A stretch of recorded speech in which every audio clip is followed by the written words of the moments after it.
Wow. Breaking news. Conor Benn has failed a drug test ahead of his fight with Chris Eubank Jr. Rematch room on DAZN. The DAZN curse continues. Or should I say, drug zone. Find out in this video.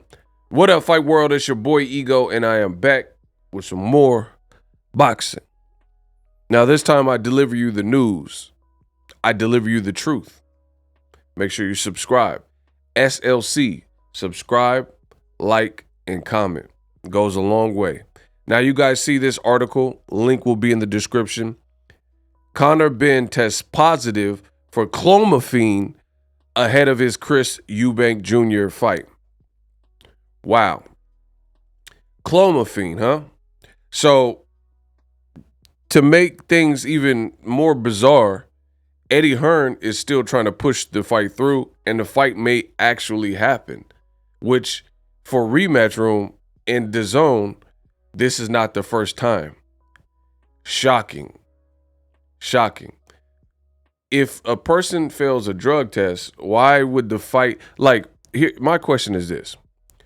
What is the benefit of doing random drug testing if you catch people and despite you catching them, you still allow them to fight? That doesn't make sense. Like, why would you even waste the time, the money, and the resources to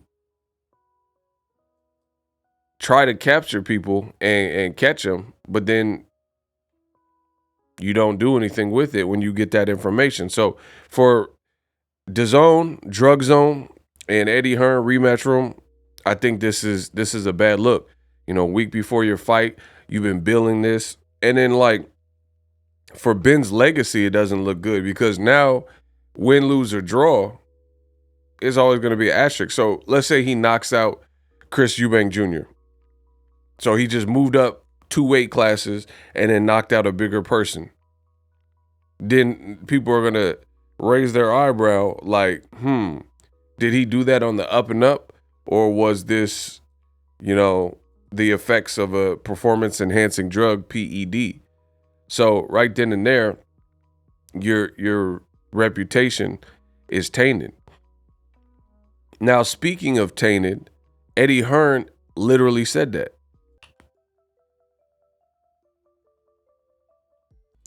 Eddie Hearn said that Canelo's reputation would be ruined based on his drug test, and now he's trying to allow the fight to continue. So let's look at it. Says the BBBFC said Conor Benn, Chris Eubanks Jr. is not allowed to take place after Benn failed a test for the banned substance clomiphene.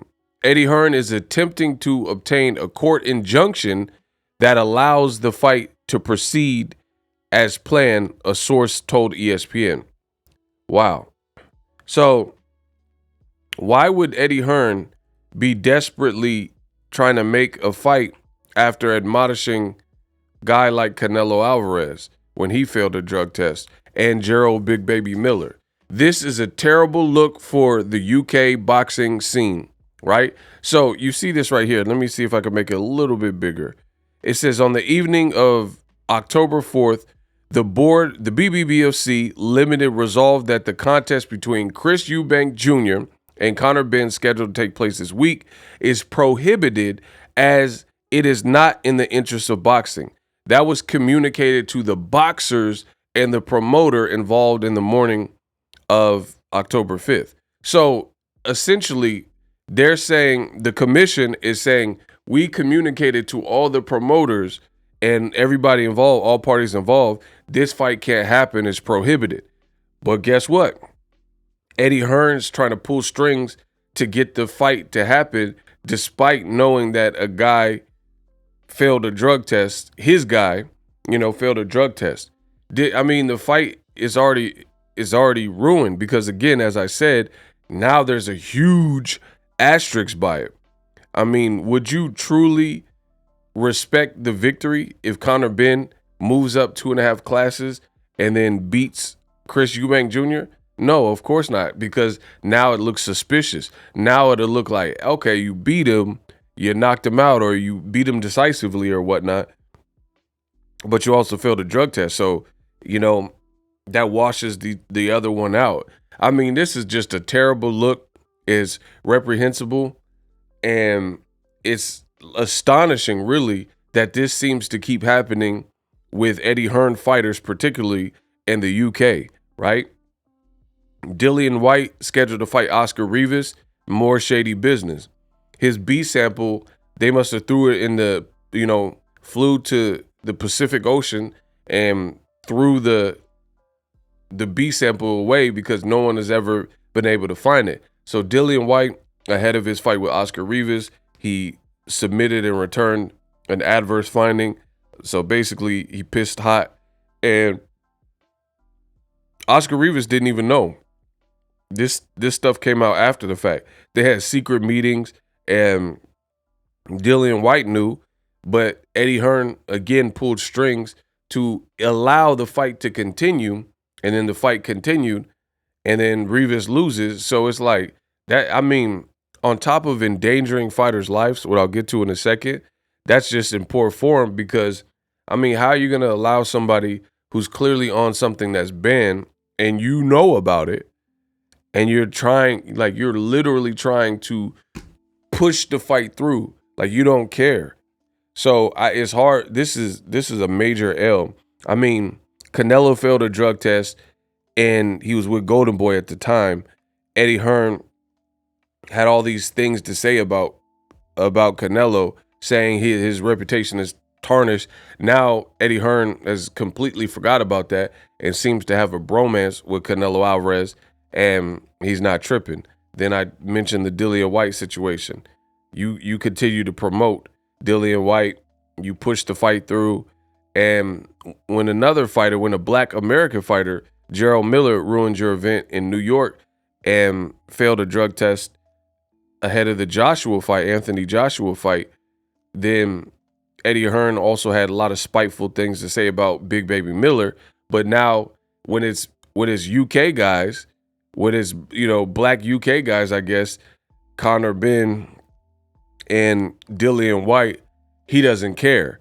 The BBBFC is telling him we don't want the fight to continue, and he's trying to get an injunction saying, hey, don't mess up my event. Now, the clomiphene, let's talk about that real quick. Boom. Brock Lesnar, he was suspended for 1 year for a failed drug test in UFC 200. A week after the fight, the UFC announced that Brock Lesnar had failed a drug test for the banned substance clomiphene. God dang, I'm good. So the UFC found out after the fight, after that Brock Lesnar had this clomiphene, the same thing Conor Benn has in his system, and they decided that the fight, had already happened, but they decided that clomiphene was so dangerous they have to suspend Brock Lesnar for a year, but flip it to the UK. They're trying to push the fight through regardless of this drug test. Major L for Eddie Hearn, major L for Conor Benn, major L for the UK boxing, major L for DAZN. I'm out. A lot of people ask me what I use to create content. Things like YouTube thumbnails that generate thousands of views. For the first time ever, the cat is out of the bag. I use Canva Pro, but Canva Pro is so much more than a YouTube thumbnail maker. Use Canva Pro to curate content for YouTube, TikTok, Instagram Reels, Instagram Stories, and a whole lot more. Flyers, flowcharts, you name it, with Canva Pro. Click the affiliate link in the description to get Canva Pro. Many features, elements available to you. Take your brand to the next level. Invest in yourself. It takes money to make money. So sign up for Canva Pro today. Happy creations. Introducing Super Thanks. Right here on the official Boxing Ego YouTube. Super Thanks allows you, the viewers, to show a little bit of extra gratitude, which enables me as a full-time content creator to push out the content you need in the world of boxing. Underneath all the videos, you will see a heart with the $sign in it. You can enter any amount that you find suitable as a super thanks. A brand new interactive and colorful way to get your comments highlighted and noticed by not only myself, but other people on the YouTube platform. Super thanks, a unique and cool way to show and applaud us full-time content creators. Hopefully you guys enjoy the content. Super thanks. The future is now. The Hibernation 5s by Kenichi Bear. Hybrid gaming and lifestyle headphones. Out of the box, you can connect to any console or PC. Bluetooth ready with a low latency USB adapter, color RGB, and extreme bass mode. The Hibernation 5s adjust to you. Whether you need a gaming, travel, gym, or lifestyle headphones, the Hibernations got you covered. The new Hibernation 5s, link in the description. Customize the way you hear the world. Welcome to the nation. Are you tired of your YouTube videos not getting any views? Well, consider TubeBuddy. I've used TubeBuddy for years to scale up my YouTube channel. Now we're sitting over 200,000 subscribers. TubeBuddy is a browser extension that offers a ton of built-in productivity and time-saving services to take your channel to the next level. Use my link in the description to get started with TubeBuddy and level up your channel faster. We work.